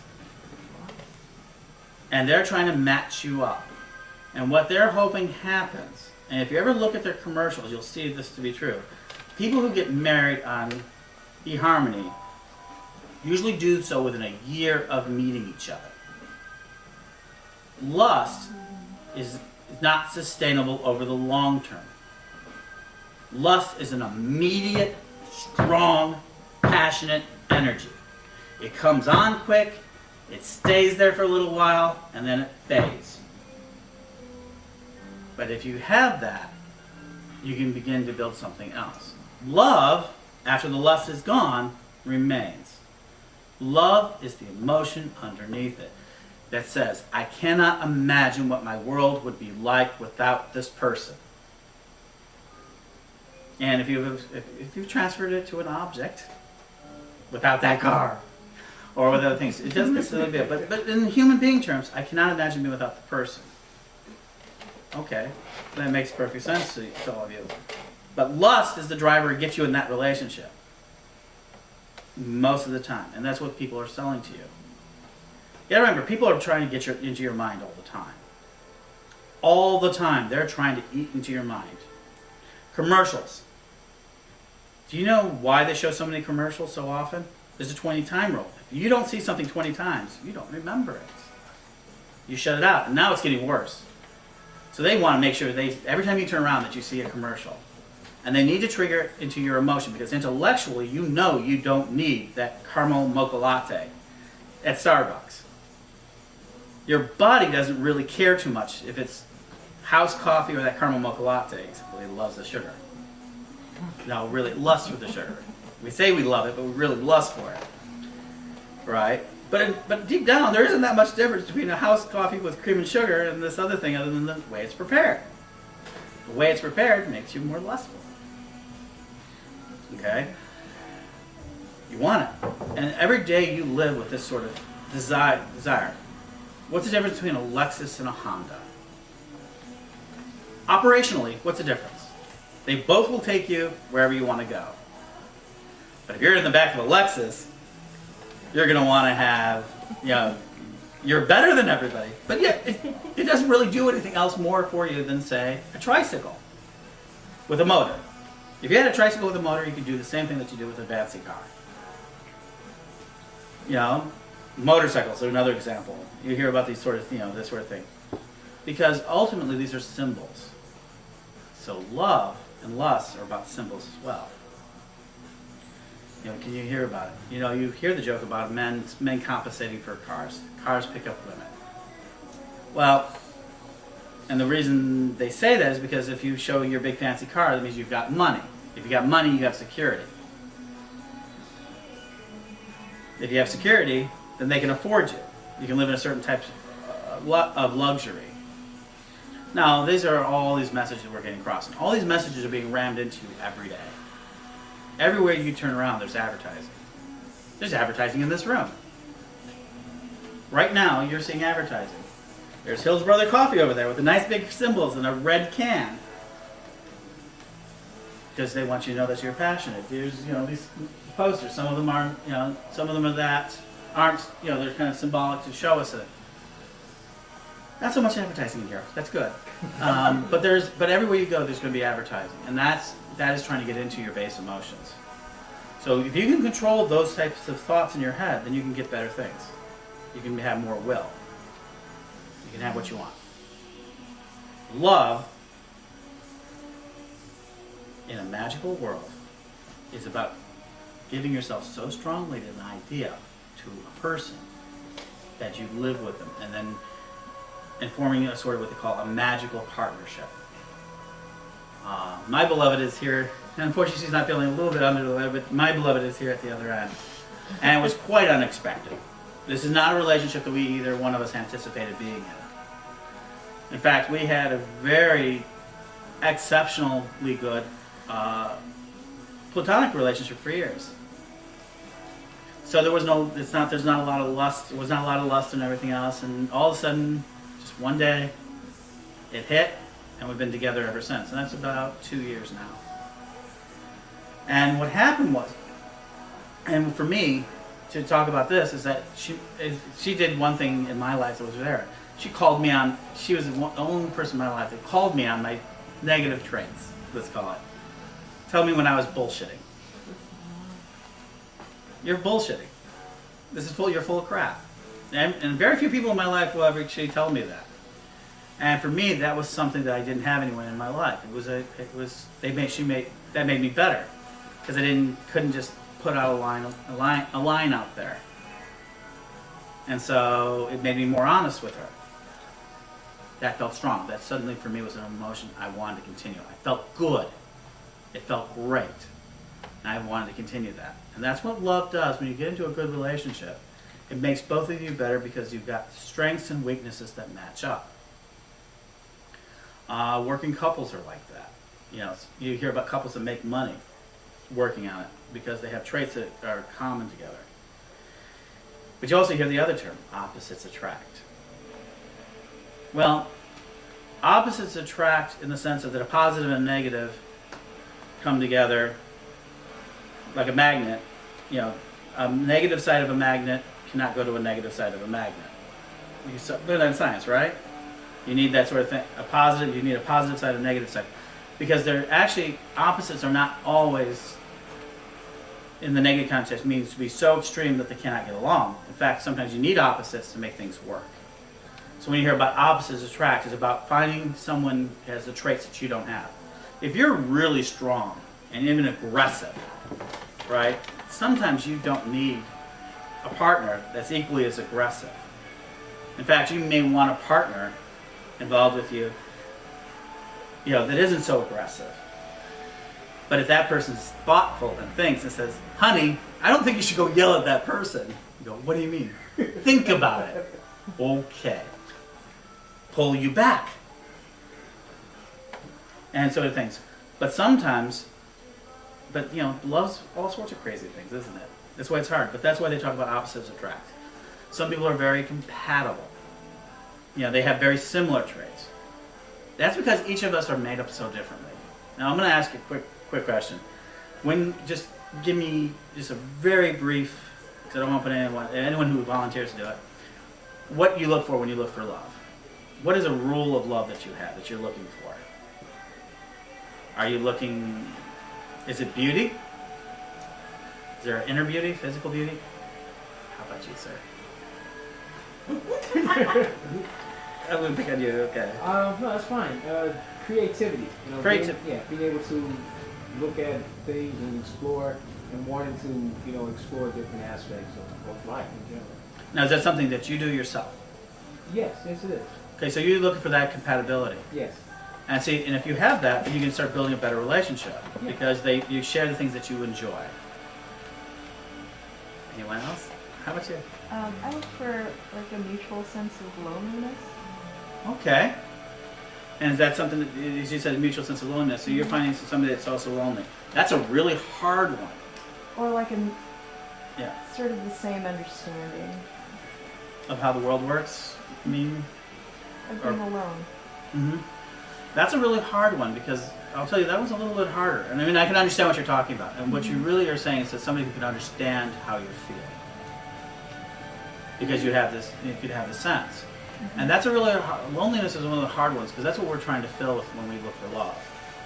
And what happens is that we tend to deal with self-love there.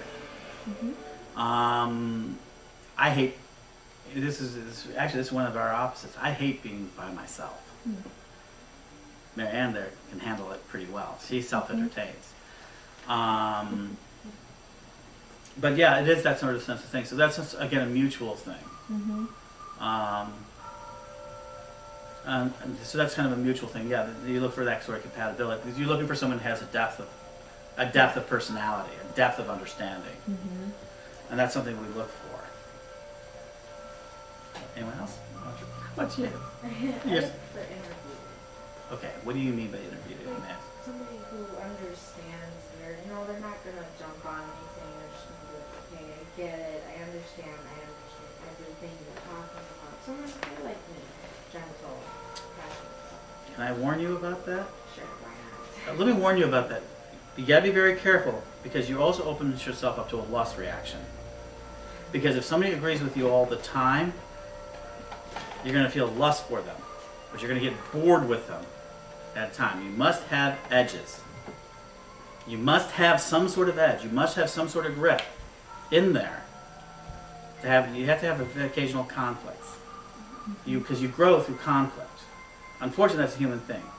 But don't get somebody so opposite of that. But it's a good thing to want. I mean, you want somebody who understands you. What you're really saying is you want somebody who understands you and is willing to listen to you. Good. But if somebody agrees with you all the time, they're not really listening to you. That's very important. Because love words, because I believe in words are magic. They taught a course a long time ago. They found out a girl, if you told, there was a time, they teach classes, literally, was on a television show recently, pickup artist. The fame of a pickup artist is he uses words that people want to hear. Hearing and listening are the two most powerful tools inside love. Lust. Oops. See, I can get them apart. It's really easy to get those two mixed up. In love, listening and compassion are important. But in the pickup game, act like you're listening, listen to what they want to hear, and feed them the line. Okay? It's a really important thing to understand. Meaning, you've been drinking for a while, your guard is down a little bit, and let us say that I heard that you loved art. And I know enough about art to go ahead and say, I like Bach. Actually, have you seen the poster signs for Edward Munich? Would you like to go to the Art Institute with me and go take a look at that art piece? And you go, yeah. And you start to find this sort of instant rapport. Right? And and then all of a sudden you find yourself going home. Because your body's overridden. Somebody I could fall in love with. Your body's overreacted. Now it needs to fulfill that procreation because you found somebody else. Love turns to lust, lust turns to bad, and the pickup artist is based on that whole premise. Looking like the guy or the girl that you could go ahead and fall in love with. And then of course the next morning he turns out to be an ass, he doesn't really care about art, and you never see him again. And then you get hurt. And then you get mad. And then all of a sudden you cut yourself off from love. See, that's the whole big thing about all this. Now, love in the terms of magic. How do you use magic in love? There's a whole bunch of different ways. But the best way to do so is being open to love. And when you love somebody, it changes their lives.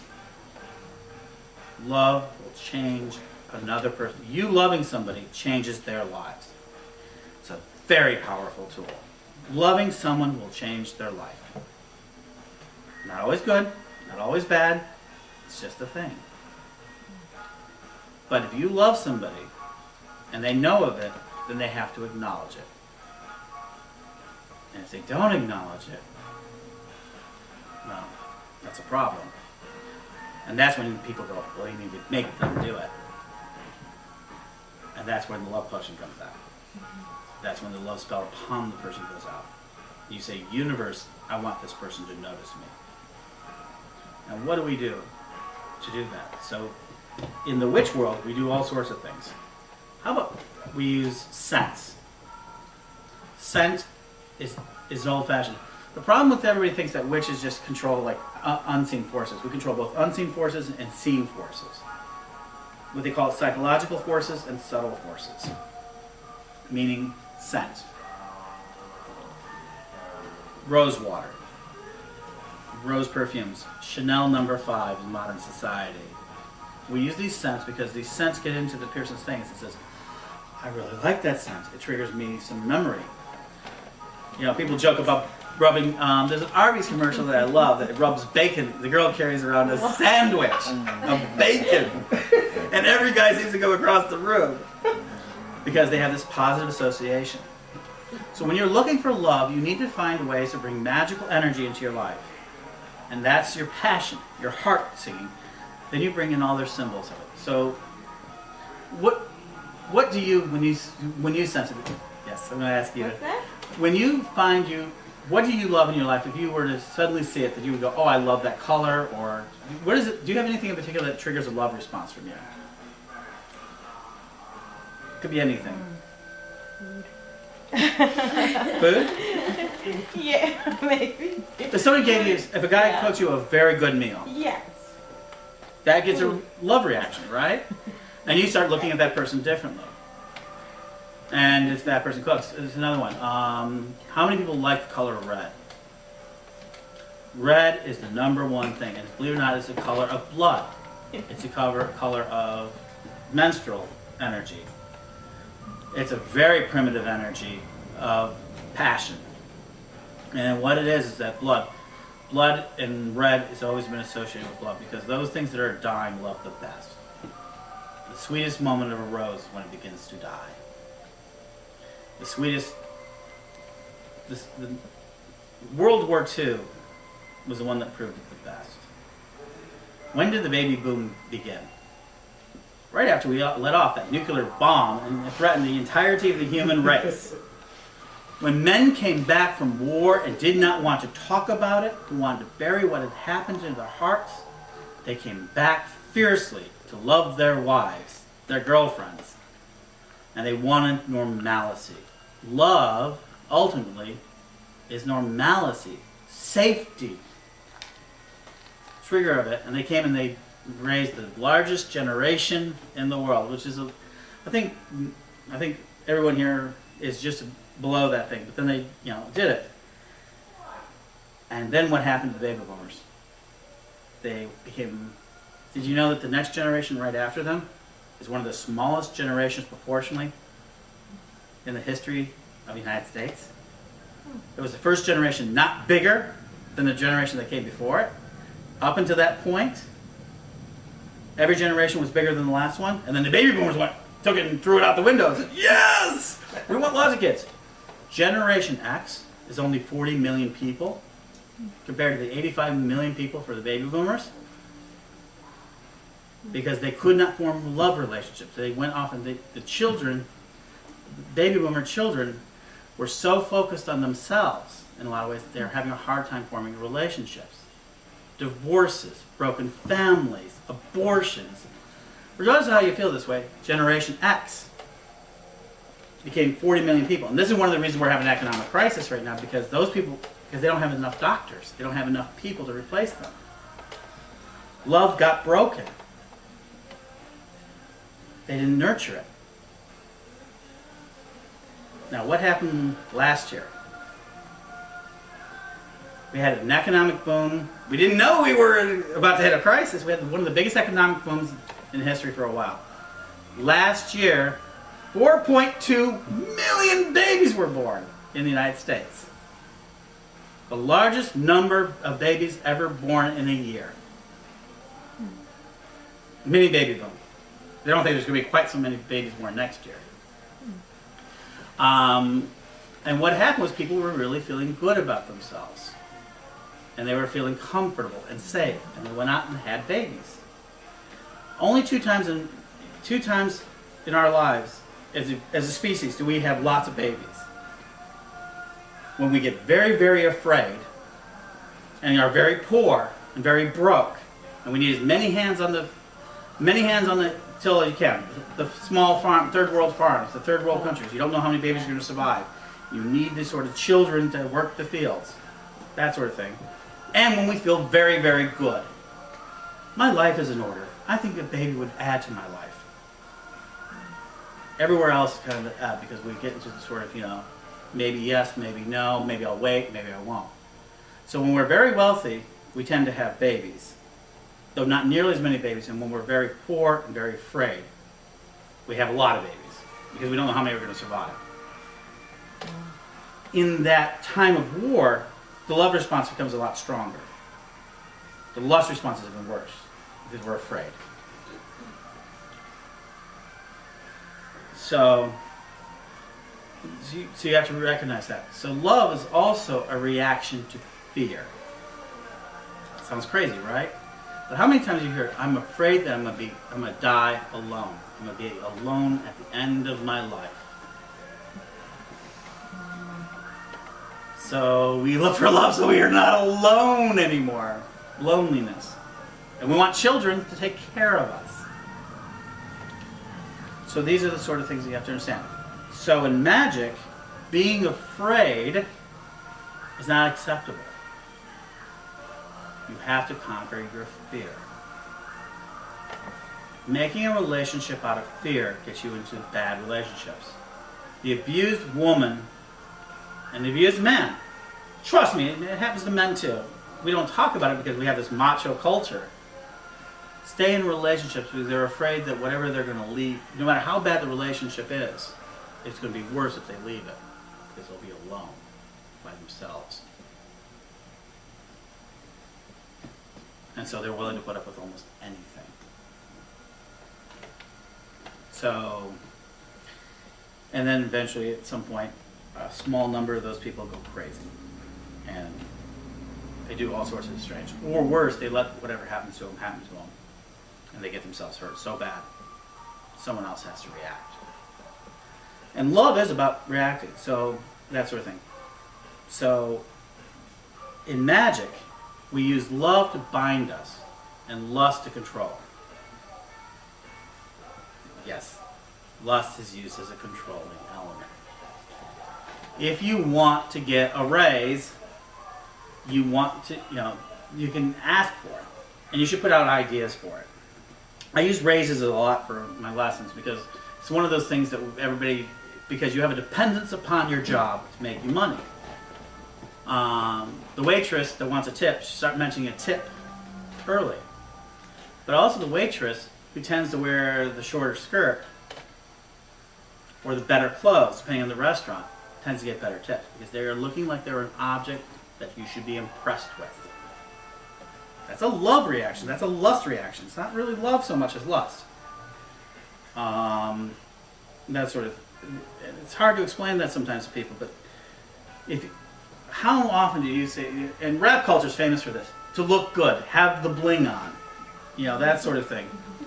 to look good, and you want to be dressed well, you want to do things and that sort of thing. It's because, well, they're peacocks. They're peacocking. And peacocking is a term for looking good, because you want to impress. If you want to get a better raise at work, you have to get sometimes the lust reaction. And you have to find out what they're lusting for. If it's more money, I can make better sales. If they want prestige, if you give me a raise, I'm going to help you look better to your boss. Find out what they want, and you begin to put it into action. Magic is all about controlling your environment, your will. And by controlling your will, what you look like, what you say, what you do, to be bold, to be brave, to the first ones, to be silent, know what to say and what not to say it, are all part of this. And so love spells are all about these things, and so are lust spells. And they're so intertwined, it's very hard to tell the difference. If you want to attract somebody, find out their favorite color. If you want to attract a particular person, find out their favorite color, their favorite scent. And you will see that they will come to you. Be complimentary. Match their tone. What do I mean by that? Person yells a lot, right? So they're yelling a lot. So when they talk to you, da, da, da, da, yeah, I'm really loud. Wow, you're really loud. So am I. I talk really softly. Let me get close to you and talk to you softly too. And the most powerful tool of it is touch. Touch them. You want to make a sale? Touch the person. If you want to make an attachment? Touch. Because we have energy in our body that gets conveyed by touch, like it doesn't get conveyed anywhere else. Touch is really important. Massages, rubbing a person's shoulder. Now, in today's world, we've gotten very afraid of touch. Because, we got all these rules of sexual harassment and everything else. And they're there for good reason. I'm not going to argue against them. But they are kind of dehumanizing. They're alienating. And so that sort of thing. So touch is an important aspect of it. So when you're trying to draw love into you, you have to be open to it. But when you're going to try to find love particularly, you have to decide the type of person that you want. And start using your image magic to start conveying your attraction to that type of image.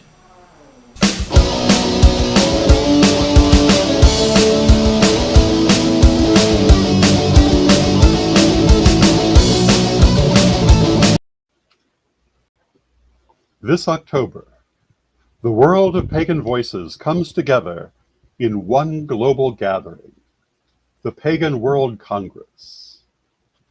5 days, over 100 hours, speakers, rituals, music, and town halls streamed across the world. Join the conversation, shape the future, be part of history. The Pagan World Congress, October 9th through 13th, 2025. Online at paganworld.co.